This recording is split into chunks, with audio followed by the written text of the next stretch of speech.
कब और किसके हाथों हुई थी श्री कृष्ण की मृत्यु?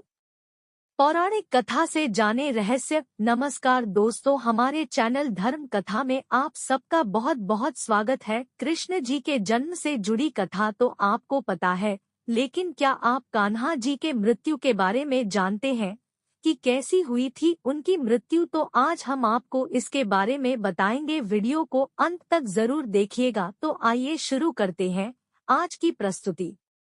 श्री कृष्ण का जन्म भाद्रपद माह के कृष्ण की अष्टमी तिथि को रोहिणी नक्षत्र में हुआ था। लेकिन क्या आप जानते हैं श्री कृष्ण की मौत कब और कैसे हुई थी? आइए जानते हैं इसे लेकर हिंदू धर्म की पौराणिक कथाएं क्या कहती है।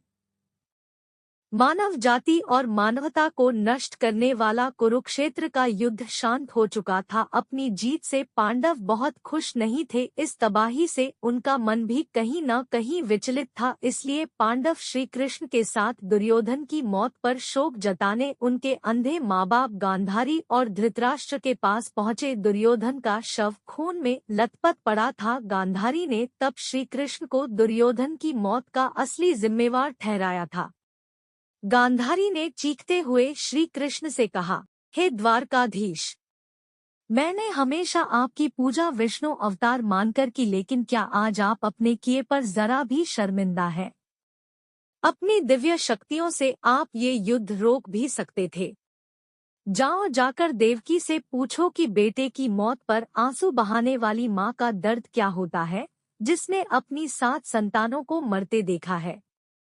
गांधारी का श्राप।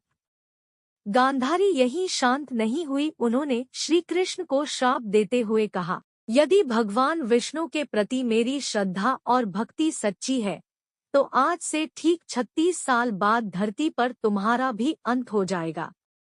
द्वारका नगरी तबाह हो जाएगी और यदुवंश का नामोनिशान मिट जाएगा। इस कुल के लोग एक दूसरे के ही खून के प्यासे हो जाएंगे।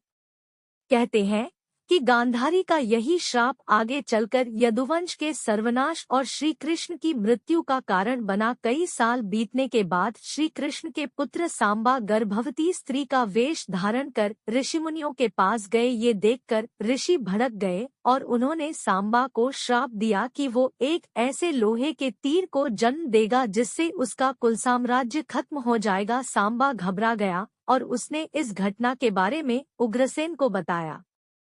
इस श्राप से सांबा को बचाने के लिए उग्रसेन ने कहा कि वो एक तीर का चूर्ण बनाकर उसे प्रभास नदी में प्रवाहित कर दे। ऐसा करने से वो श्राप मुक्त हो जाएगा। ऐसा कहते हैं कि जिस तट पर इस चूर्ण को जमा किया गया था वहाँ एक खास तरह की घास उग आई। ये कोई साधारण घास नहीं थी, बल्कि एक नशीली घास थी। इसके बाद द्वारका में कुछ अशुभ संकेत दिखने लगे। श्री कृष्ण का शंख, रथ, सुदर्शन चक्र और बलराम का हल अदृश्य हो गया। कैसे पाप नगरी बन गई द्वारका? द्वारका अपराध की नगरी में तब्दील होने लगी। धरती पर पाप बढ़ने लगा। ये सब श्री कृष्ण से देखा नहीं गया और उन्होंने द्वारका वासियों से प्रभास नदी के तट पर अपने पापों का प्रायश्चित करने को कहा। लेकिन द्वारकावासी वहां जाकर उस नशीली घास का सेवन करने लगे। नशे में चूर एक दूसरे के खून के प्यासे हो गए। गांधारी का श्राप सच हुआ। यदुवंशी आपस में ही लड़कर खत्म हो गए। इस घटना कुछ समय बाद श्री कृष्ण जब एक पेड़ के नीचे योग समाधि ले रहे थे, तब वहां जरा नाम का एक शिकारी हिरण की तलाश में आ गया। जरा ने झाड़ियों में श्री कृष्ण के हिलते पैरों को हिरण समझकर तीर चला दिया। वो तीर श्री कृष्ण को लग गया। इस पर जरा को बहुत पछतावा हुआ और उसने श्री कृष्ण से क्षमा भी मांगी। तब श्री कृष्ण ने उसे बताया कि उनकी मृत्यु निश्चित थी। तो दोस्तों, आज आपने कृष्णा जी के मृत्यु से जुड़ी कथा जानी। आशा करते हैं आप सबको ये कथा बहुत पसंद आई होगी। वीडियो पसंद आए तो वीडियो को लाइक करें और चैनल को सब्सक्राइब करें। अवश्य करें। राधे कृष्णा।